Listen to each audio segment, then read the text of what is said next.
신약성경 이면에 있고요. 말씀의 제목은 아는 만큼 보인다입니다. 아는 만큼 보인다. 네, 마태복음 1장 18절부터 25절까지 말씀. 우리 성경책 있는 친구들은 다 찾았죠? 없는 친구들은 화면을 보면 되겠습니다. 자, 그러면 목사님이랑 여러분이랑 한 절씩 우리 번갈아 가면서 읽고 우리 25절 마지막 말씀에 우리 다 함께 읽도록 하겠습니다. 자, 18절부터 목사님이 읽도록 할게요. 예수 그리스도의 나심은 이러하니라. 그의 어머니 마리아가 요셉과 약혼하고 동거하기 전에 성령으로 잉태된 것이 나타났더니, 여러분들 시작. 그의 남편 요셉은 이로운 사람이라 그를 드러내지 아니하고 가만히 끊고자 하여 이 일을 생각할 때 주의 사자가 현몽하여 이르되 다윗의 자손 요셉아 내 아내 마리아 데려오기를 무서워하지 말라. 그에게 잉태된 자는 성령으로 된 것이라. 아들을 낳으리니 이름을 예수라 하라. 이는 그가 자기 백성을 그들의 죄에서 구원할 자이심이라 하니라. 이 모든 일이 된 것은 주께서 선지자로 하신 말씀을 이루려 하심이니 이르시되 보라 처녀가 잉태하여 아들을 낳을 것이요 그의 이름은 임마누엘이라 하시라 하시니 이들을 번역한즉 하나님이 우리와 함께 계시다 함이라. 요셉이 잠에서 깨어 일어나 주의 사자의 분부대로 행하여 그의 아내를 데려왔으나, 다 함께 읽겠습니다. 아들을 낳기까지 동침하지 아니하더니 낳음에 이름을 예수라 하니라. 아멘. 사랑합니다. 사랑합니다. 여러분 사랑합니다. 자, 목사님을 봐주세요. 자, 목사님이 설교를 시작하기 전에 설교를 시작하면서 여러분에게 사진 하나 보여드리도록 하겠습니다. 사진을 보여주세요. 자, 혹시 화면에 이 사진, 이 물체에 대해서 아는 친구 있나요? 네. 언뜻 봐서는 그냥 돌멩이처럼 보이기도 합니다. 그렇죠? 돌멩이처럼 보이기도 하는데 사실 이 사진의 이 물체는요 돌멩이가 아니에요. 뭐냐 알아? 거북이? 거북이 아닙니다. 네. 뭐 생각지도 못한 답들이 나오고 있어요. 네, 거북이 아니고요, 비듬 아니고요. 자, 이 화면에 있는 이 물체는 뭐냐면 여러분들 용연향이라고 해요. 용연향. 예, 용연향. 혹시 알아요? 아는 친구, 들어본 친구. 용연향. 고래 뭐야? 고래똥 맞아요. 네, 이 화면에 있는 이 물체는 잘 알고 있네. 고래똥입니다. 고래똥인데 고래의 배설물이에요. 고래의 배설물인데, 자, 그냥 똥이 아니에요. 고래의 배설물이긴 한데 이 똥은 그냥 똥이 아니라 고급 향수를 만드는 데 사용되는 재료입니다. 아마 아는 친구들은 다 아는 것 같아요. 아는 것 같아요. 자, 그래서 이 용연향은, 이 똥은요, 이 바다의 황금, 바다의 보물이라고 불리기도 해요. 자, 그만큼 값어치가 어마어마한데 이 용연향이 얼마나 비싸냐면, 혹시 가격 아는 친구? 1kg에 1kg에 100만 원? 자, 이 용연향이 얼마나 비싸냐면요. 자, 500g에 2,300만 원이래요. 2,300만 원. 엄청 비싸죠. 그러니까 500g이면 크기가 목사님 주먹보다 조금 아마 클 거예요. 500g이면. 근데 이게 2,300만 원이래. 이 정도 크기의 용연향이요. 자, 2,400만 원이면 치킨이 몇 마리예요? 1,000마리. 그러니까 이 정도 크기의 용연향이 치킨 1,000마리의 그런 값어치를 한다라는 것이죠.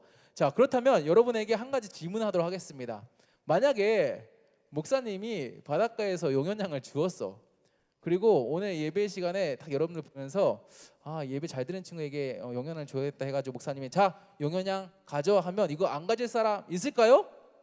없을 거예요. 아마 대부분의 친구들이 목사님 준다고 하면 목사님 감사합니다, 이 귀한 걸 저에게 주시다니 하면서 이 고래똥을 아마 감사한 마음으로 받을 거예요. 왜 그럴까요?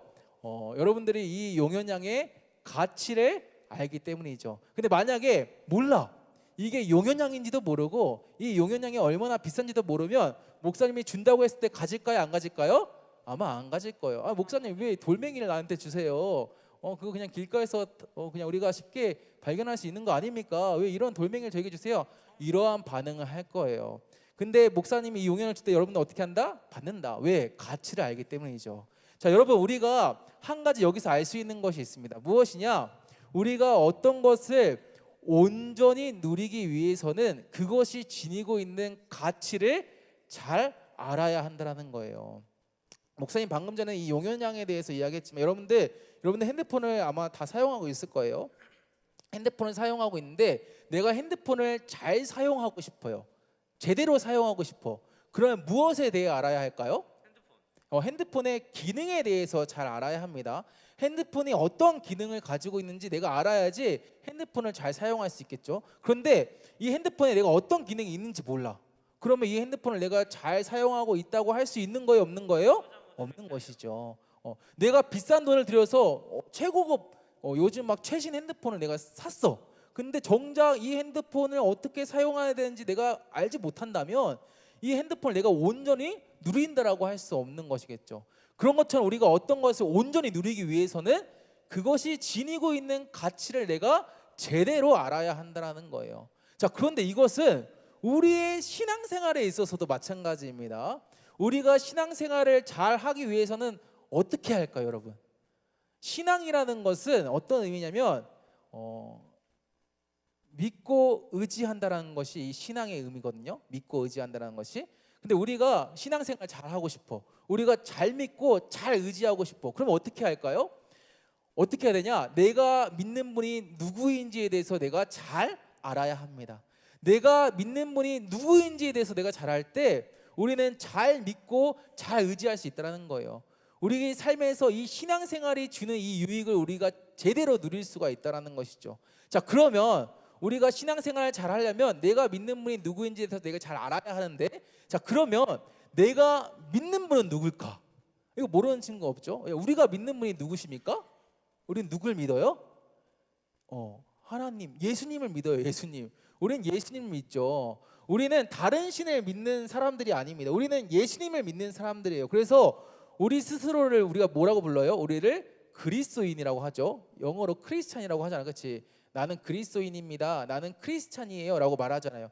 우리는 예수님을 믿는 사람들, 예수님을 신앙하는 사람들이라는 거예요. 신앙하는 사람들, 예수님을 믿고 의지하는 사람들이라는 거야. 예수님, 그렇기 때문에 우리가 신앙생활을 잘하기 위해서, 예수님을 잘 신앙하기 위해서는 어떻게 해야 됩니까? 예수님이 어떤 분이신지에 대해서 우리가 잘 알아야 한다는 거예요. 그렇게 해야지 우리가 우리의 신앙을 잘 지켜나갈 수 있고 예수님을 잘 믿고 의지할 수 있다는 것이죠. 자, 그래서 오늘은 우리가 말씀을 통해서 예수님이 어떤 분이신지에 대해서 우리가 함께 나누었으면 좋겠는데요. 자, 먼저 첫 번째로 예수님이 어떤 분이시냐? 예수님은 하나님이시라는 거예요. 하나님. 예수님 누구시다? 예수님은 하나님이시다. 자, 여러분, 오늘 우리가 읽은 이 본문 말씀은요, 예수님의 탄생에 대해서 기록하고 있어요. 아마도 여러분들 성탄절 때 이 말씀을 한 번쯤 다 읽어봤을 거야. 또 설교를 통해서 들어봤을 거예요. 특별히 이 18절 말씀, 오늘 우리가 읽었던 본문의 18절 말씀은요, 예수님께서 어떻게 태어나셨는지에 대해서 말씀하고 있는데요. 우리 말씀 한번 봐볼까요? 자, 목사님 읽도록 하겠습니다. 예수 그리스도의 나심은 이러하니라. 그의 어머니 마리아가 요셉과 약혼하고 동거하기 전에 성령으로 잉태된 것이 나타났더니. 여러분, 말씀을 보면요, 예수 그리스도의 나심, 예수님의 탄생에 대해서 지금 말하고 있는데, 예수님께서 어떻게 태어나셨다, 어떻게 탄생하셨다라고 말씀하고 있어요. 그의 어머니 마리아가 요셉과 동거하기 전에, 약혼하고 동거하기 전에. 다시 말해서 예수님의 어머니였던 마리아가 요셉과 같이 살기 전에 어떻게 되었다? 성령으로 잉태되었다라고 말씀하고 있죠. 성령으로 잉태되었다. 여러분, 혹시 여러분 중에서 나는 혼자 힘으로 태어났다 하는 친구들 있어요? 나는 혼자 힘으로 태어났다. 나는 어느 날 이 세상에 그냥 갑자기 뿅 하고 나타났다 하는 친구들 있습니까? 여러분 중에 그런 친구가 있으면 아마 그 친구는 사람이 아니겠죠? 내가 혼자 힘으로 그냥 스스로 뿅 나타났으면 그 친구는 사람이 아니야. 사람이 아니에요. 우리는 다 부모님을 통해서 이 세상에 태어났죠. 그렇죠? 우리는 다 부모님, 엄마 아빠를 통해서 우리는 이 세상에 났어요. 이거는 단순히 사람뿐만이 아니에요. 사람뿐만 아니죠. 이 온 우주 만물의 모든 생물은요, 반드시 그 기원이 있어요. 기원, 시작이 있다라는 거예요. 그냥 스스로 생겨난 것이 있다 없다? 없다. 무조건 그 발생 원인이 있다라는 것이죠. 자, 그런데 우리가 방금 말씀 보았는데 예수님은 어떻게 태어나셨다? 예수님은 어떤 생물학적인 과정을 통해서 태어나지 않으셨다. 그러니까 예수님은 우리와 다르게 성령으로 잉태되셨다는 거예요. 성령으로 잉태되셨다.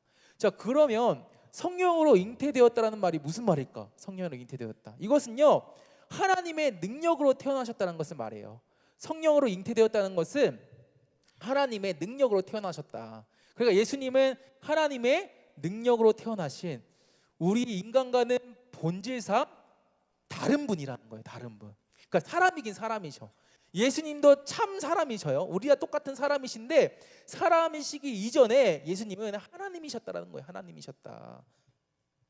그래서 여러분 빌립보서 2장 6절과 7절 말씀에서는 예수님에 대해서 이렇게 말씀합니다. 목사님 읽도록 할게요. 그는 근본 하나님의 본체시나. 여러분 여기서 그는 예수님을 말하는데 예수님의 근본, 예수님의 본질이 뭐래요? 하나님의 본체라고 말하고 있죠. 그러니까 예수님은 하나님 그 자체라는 거야. 예수님은 하나님이시다라고 지금 말씀하고 있어요. 그런데 하나님의 본체, 하나님 그 자체이신 예수님께서 어떻게 하셨다? 하나님과 동등됨을 취할 것을 여기지 아니하시고 오히려 자기를 비워 종의 형체를 가지사 어떻게 하셨다? 사람들과 같이 되셨다라고 말하고 있죠. 다시 말해 예수님은 하나님이신데 원래는 하나님이세요. 하나님 그 자체세요. 그런데 하나님이신 예수님께서 우리와 같이 사람의 모습으로 이 땅에 오셨다라는 거예요. 자, 여러분 우리가 믿는 예수님은요 그냥 세상 사람들이 말하는 4대 성인 중에 한 명이 아닙니다. 우리가 뭐 도덕책이라든지 우리가 학교에서 배우는 어떠한 내용들을 보면 예수님을 4대 성인 중에 한 명이라고 말해. 근데 예수님은 그냥 4대 성인 중에 한 명이 아니라는 거예요. 예수님, 우리가 믿는 예수님 누구시다? 하나님이시다. 하나님. 예수님이 참 신이시고 참 하나님이시라는 거예요. 예수님 물론 사람이에요. 참 사람이시지만 사람이시기 이전에 예수님은 하나님이셨다. 그러니까 우리는 어떠한 사람을 믿거나 어떠한 성인을 믿는 것이 아니라는 거예요. 우리는 참 신이시고 참 하나님이심이 예수님을 믿는다라는 것이죠. 여러분들 이것을 우리가 기억해야 합니다. 자, 그렇다면 두 번째로 예수님은 어떤 분이시냐? 첫 번째는 예수님은 하나님이시다라고 했어요. 그리고 두 번째 예수님은 어떤 분이시냐? 예수님은 우리의 구원자이십니다. 구원자. 여러분 아까 예수님은 참 신이고 참 하나님이시라고 했어요. 자, 그런데 한번 여러분 생각해 보세요. 왜 참 신이고 참 하나님이신 예수님께서 왜 이 땅에 사람으로 오셨을까요? 왜 사람으로 오셔야 할까? 하나님이신 예수님께서. 자, 오늘 우리가 읽은 본문의 21절 말씀에서는 예수님께서 이 땅에 오신 사람의 모습으로 오신 이유에 대해서 말씀하고 있습니다. 말씀 봐볼까요? 자, 여러분들이 한번 읽어보세요. 자, 시작. 아들을 낳으리니 이름을 예수라 하라. 이는 그가 자기 백성을 그들의 죄에서 구원할 자이심이라 하니라. 여러분 뭐라고 말씀하고 있습니까? 예수님께서 하나님이신 그 예수님께서 이 땅에 오신 이유가 뭐래요? 자기 백성을 그들의 죄에서 구원하기 위해서 이 땅에 오셨다라고 말씀하고 있죠. 여러분 목사님이 아마 이전에도 몇 번이나 여러분에게 말씀했을 거예요. 여러분 죄에는 반드시 책임이 있어요. 죄에는 책임이 있습니다. 우리는 죄에 대해서 조금은 가볍게 생각할 때가 있습니다. 죄에 대해서 가볍게 생각할 때가 있는데 사실은 모든 죄는요 반드시 책임이 따라요. 책임이. 자, 우리가 살아가는 사회에서도 어떻습니까? 어떤 죄를 지으면 그에 따른 벌을 받죠. 벌을 받아요. 그래서 예전에 목사님 막 횡단보도 무단횡단 하면 막 벌금 얼마다 막 이런 거 이야기해 줬잖아요. 그렇죠? 우리가 이 사회에서도 죄를 지으면 벌을 받아요. 벌금을 내거나 감옥에 가기도 하고요. 심지어는 어떤 나라에서는 우리나라에서는 이제는 거의 있지 않는데 어떤 나라에서는 사형 제도가 여전히 있어가지고 죄를 지었을 때 사형에 처하기도 하죠. 그러니까 우리가 살아가는 이 세상에는 이 죄에 반드시 책임을 물어요. 책임을 묻는단 말이에요. 마찬가지로 우리가 짓는 모든 죄에는 다 책임이 따른다라는 거예요. 자, 물론 어떤 친구는 이 말을 들었을 때 목사님 저는 그런 죄는 안 졌어요. 그런 죄 안 졌습니다. 나는 다른 사람의 거 훔친 적도 없고 난 다른 친구 때린 적도 없고 난 사람 죽인 적도 없어요. 나는 벌금 내거나 감옥 가거나 그럴 정도로 나는 잘못하지 않았어요. 아마 대부분 다 이렇게 생각하지 않아요? 그렇죠? 여기 중에서 혹시 다른 사람 거 훔친 적 있는 친구 있어요? 왜 눈을 피해서 하나? 나 다른 사람 때린 적 있다. 있어요? 있어요. 다른 사람 때린 적 있는 사람 있어요? 없어요. 그래 우리 중에는 그러한 감옥 갈 정도의 잘못한 사람은 여기는 없단 말이야. 목사님 볼 때는 없죠. 없어야 됩니다. 없어. 우리 중에는 그런 사람 없어. 그러니까 우리는 죄라고 했을 때 이 죄가 나랑은 전혀 상관없는 이야기처럼 생각한다는 거예요. 아니 나는 죄인 아니야. 내가 무슨 죄를 졌어. 그런데 여러분 성경에서는 죄에 대해서 뭐라고 말하냐면, 여러분들 잘 들으세요. 성경은 죄를 단순히 도덕적인 것만 말하지 않아. 그러니까 우리 사회에서는 죄라고 했을 때 도덕적인 것과 연결을 많이 지어요. 그래서 너 나쁜 짓 했어? 그럼 너 그 죄야. 너 나쁜 짓 안 했어? 그럼 너 그 죄 아니야. 그러니까 우리는 이렇게 죄에 대해서 도덕적인 것과 쉽게 연결을 하는데 성경에서 말하는 죄는 그렇게 단순하지 않다라는 거예요. 성경에서는 죄에 대해서 뭐라고 말하냐면, 죄에 대해서 도덕적인 것도 물론 도덕적인 것 같은 것도 죄예요. 물론 그것도 죄지만 그것뿐만이 아니라 내가 해야 하는데 하지 않는 것도 죄라고 해요. 내가 해야 하는데 하지 않는 것도 죄라고 한단 말이야. 그리고 내가 나쁜 마음이나 나쁜 생각을 하는 거, 이거는 솔직히 우리가 겉으로는 보이지 않잖아요. 지금 목사님이 어떤 생각을 하고 어떤 마음을 가지고 있는지 여러분 보여요? 안 보이지, 그렇지? 이건 나만 알고 있어. 내가 어떤 생각하고 어떤 마음을 품는지 나만 알고 있어. 그렇기 때문에 이건 보이지 않기 때문에 이걸로 막 너 죄인이 아니야 할 수 없지만, 성경은 내가 나쁜 마음을 품고 나쁜 생각을 하는 것도 죄라고 말하고 있다는 거예요. 이 모든 것을 다 죄라고 말하고 있다. 그러니까 하지 말아야 하는 것을 하는 것도 죄고, 해야 하는 것을 하지 않는 것도 죄고, 내가 마음과 생각으로 하는 그런 나쁜 것들도 다 죄라고 지금 성경은 말하고 있다는 거예요. 그러니까 성경에서 말하는 죄의 범위는 굉장히 넓다, 좁지 않다, 넓다. 자, 그렇기 때문에 여러분 성경의 기준에서 보았을 때, 자, 우리 중에 죄인이 아닌 사람 없어요, 그렇죠? 다 죄인이야. 여기서 죄인 아닌 사람 한번 손 들어보세요. 없어. 다 죄인이란 말이야. 성경의 기준에서 봤을 때 우리는 모두 죄인이고, 그렇기 때문에 우리 모두는 이 죄에 대해, 나의 죄에 대한 무엇을 져야 할까요? 책임을 져야 해요. 아까 죄는 무조건 책임이 있다는데 했죠? 그러니까 우리는 우리의 죄에 대해 책임을 져야 한다는 거예요. 자, 그런데 우리가 방금 읽었던 말씀에 보니까 그러한 나의 죄를 누가 책임져 주신다라는 거예요? 하나님이신 예수님께서 책임져 주셨다라는 거야. 나의 죄고, 그렇기 때문에 내가 책임을 져야 돼요. 그 죄에 대해서 내가 벌 받아야 되고, 내가 그 죄에 대해 합당한 그러한 것들을 해야 되는데, 이러한 나의 죄를 예수님께서, 근데 하나님이신 예수님께서 대신 책임져 주셨다는 거예요. 여러분 이건 말도 안 되는 거죠. 자, 남의 죄를 위해서 내가 벌을 받을 수 있습니까? 지사나? 너 목사님이 만약에 잘못했어. 그래서 목사님 감옥 가는데 너가 목사님 대신 감옥 갈 수 있겠어? 오, 진짜? 야, 고마워. 야, 오케이, 잠깐만. 그러면 더 세게 한번 말해볼게. 자, 지강아, 목사님이 사람을 죽였어. 이건 가정이에요. 그래서 목사님이 사형에 처하게 됐어. 너 목사님 대신해서 사형 나갈 수 있어? 말 못하잖아요, 그렇죠? 내가 다른 사람을 위해서 감옥 가고 다른 사람의 죄 때문에 내가 죽는 거, 이거 말이 안 되는 거잖아요, 그렇죠? 내가 잘못했어도 나 감옥 가기 싫어. 내가 누구 죽여서 내가 사형 당해도 난 사형 당하기 싫어. 이게 우리의 원래 그런 본심 아니겠어요? 그러니까 내가 다른 사람을 위해서 나를 희생한다는 거, 이거는 불가능한 거예요. 그런데 다른 누구도 아니라 하나님께서, 참 신이시고 참 하나님이신 예수님께서 십자가에 달리셔서 우리를 죄에서 건져주셨다는 거예요. 우리 중에 죄인이 아닌 사람이 없는데, 그래서 우리는 다 책임져야 되고, 우리는 벌 받아야 되고, 우리는 다 죽어야 되고, 다 지옥 가야 되는데, 그런 우리의 죄를 하나님이신 예수님께서 십자가에 달리셔서 대신 지셨다라는 거예요. 이건 정말 어마어마한 일이라는 것이죠. 우리가 이것을 믿는다라는 거예요. 우리가 다른 것을 믿는 것이 아니라 이것을 믿는다라는 거예요.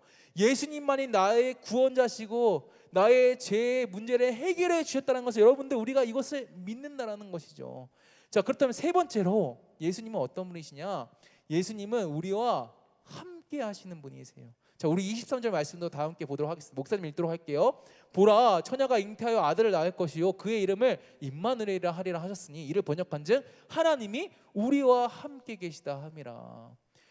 여러분, 우리는요 누군가와 함께 할 때 안정감을 느낍니다.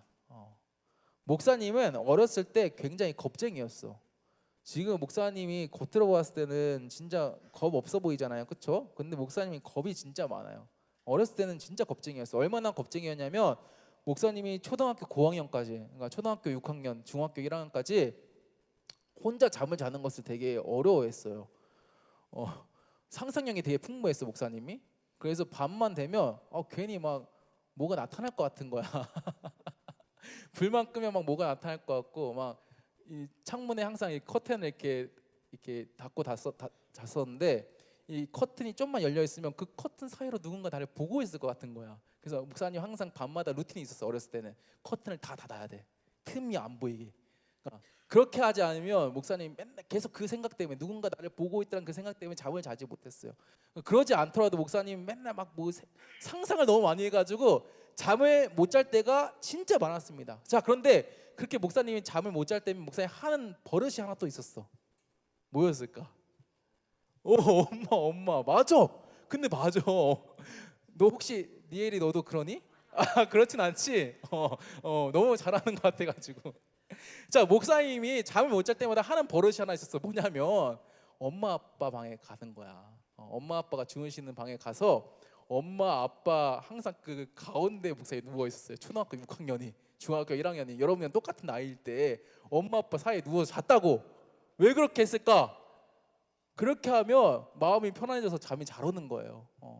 무서운 생각이 들다가도 엄마 아빠가 내 옆에 있으니까, 나를 지금 지켜주니까 마음의 안정감이 생겨서 잠을 잘 잘 수 있었다라는 거예요.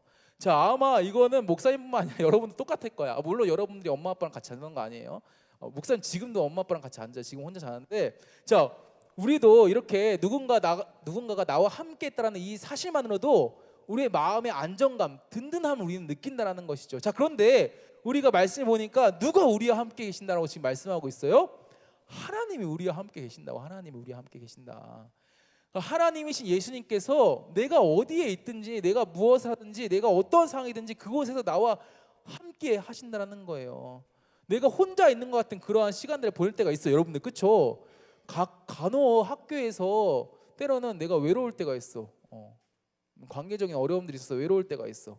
또 뭔가 내가 지금 내 상황이 뜻한 대로 풀리지가 않아서 막 혼자 막 이렇게 울적해 있고 그럴 때가 있어. 자, 그런데 그러한 순간에도 하나님은 여러분들과 함께 계신다는 거예요. 내가 혼자 있는 것 같은 그런 외로운 시간에도, 내 마음이 울적해지고 막 눈물 나는 그런 시간 속에서도 예수님은 우리와 함께 하신다는 거예요. 밤낮으로 나를 지켜주시고 보호해 주시고, 내가 가는 길, 나의 인생길에 나보다 더 먼저 앞장서서 가셔주신다는 거야. 그렇기 때문에 여러분들, 때로 내가 예기치 못하는 그러한 상황들이 내 앞에 발생해도 내가 두려워할 필요가 있어요? 없어요? 없어. 왜? 예수님이 내 앞에 먼저 앞장서서 가신다니까. 그렇기 때문에 내가 가는 길을 다 인도하시기 때문에 때로는 예기치 못한 그러한 상황들이 내 앞에 찾아온다 할지라도 나는 그것 때문에 두려워할 필요가 없다라는 거예요. 두려워할 필요가 없어요. 그 상황을 뛰어넘으시는, 그 상황보다 더 크신 예수님께서 계시기 때문에 우리는 오히려 더 담대함으로 우리의 삶을 살아갈 수 있다는 거예요. 이것이 바로 우리가 믿는 믿음이라는 거예요. 여러분들, 오늘 말씀 통해서 우리가 예수님이 어떤 분이신지 대해서 쭉 이렇게 한번 살펴봤어. 예수님 누구시다? 예수님은 하나님이시다. 또 예수님 누구시다? 우리의 구원자시다. 죄인인 우리, 그래서 책임져야 되는데 그 책임을 대신 져주신 우리의 구원자 하나님이시다. 또 누구시다? 우리와 함께 하시는 분이시다. 우리가 이 사실을 잊지 않고 우리가 매일매일 예수님을 생각하고 묵상하면 그렇게 날마다 주님과 동행하는 여러분들 되었으면 좋겠습니다. 자, 말씀을 맺겠습니다. 여러분, 목사님이 서두에 용영양 막 이렇게 보여주면서 여러분들이 말했던 것처럼, 우리 용영양을 이거 뭔지 모르는 친구들은, 이 가치를 모르는 친구들은 그냥 돌멩이로 보여요, 이게. 그래서 그냥 이거를 준다고 해도 안 가진다고 하겠죠. 그런 것처럼 내가 무언가를 제대로 알지 못하면요, 그것을 온전히 누릴 수가 없습니다. 내가 무언가를 온전히 누리기 위해서는 그것의 가치를 알아야 해요. 어떤 것의 가치를 알지 못하는 사람은 그것이 내 옆에 있음에도 불구하고 그것을 놓치면서 살아간다는 거야. 그런데 마찬가지로 우리의 신앙에 있어서도 무엇보다 중요한 것은 예수님을 아는 것이라는 거예요. 내가 교회에 열심히 다녀, 오래 다녔어, 엄마 아빠 따라서 교회 다녔어, 예배 드렸어, 매주 예배 드렸어. 그런데도 불구하고 정작 내가 예수님을 알지 못해. 예수님이 어떤 분이신지 모르고 예수님이 무엇을 하셨는지 내가 알지 못해. 그러면 예수님이 내 옆에 있음에도 불구하고 내가 예수님을 놓치면서 살아간다니까. 아무리 내가 교회에서 열심히 그렇게 예배드리고 살아간다 할지라도 이 신앙생활이 주는 유익을 우리가 누릴 수가 없다라는 거예요. 자, 그렇기 때문에 여러분, 우리는 예수님을 바로 알아야 합니다. 특별히 오늘 우리가 말씀을 통해서 함께 나눴던 것처럼 하나님이신데도 불구하고 나를 위해 이 땅에 오신 예수님, 그리고 십자가 지심으로 나의 죄를 대신 책임져 주신 그 예수님, 더 나아가 지금도 나와 함께 계셔서 나를 도우시고 인도하시는 그 예수님 우리가 날마다 바라보았으면 좋겠습니다. 그렇게 예수님을 우리가 더 깊이 알아가고 예수님을 바라보면서 예수님이 주시는 그 참 기쁨과 행복을 나의 삶 가운데서 날마다 누리며 살아가는 저와 여러분 되시기를 주님의 이름으로 축복합니다. 아멘. 우리 이 시간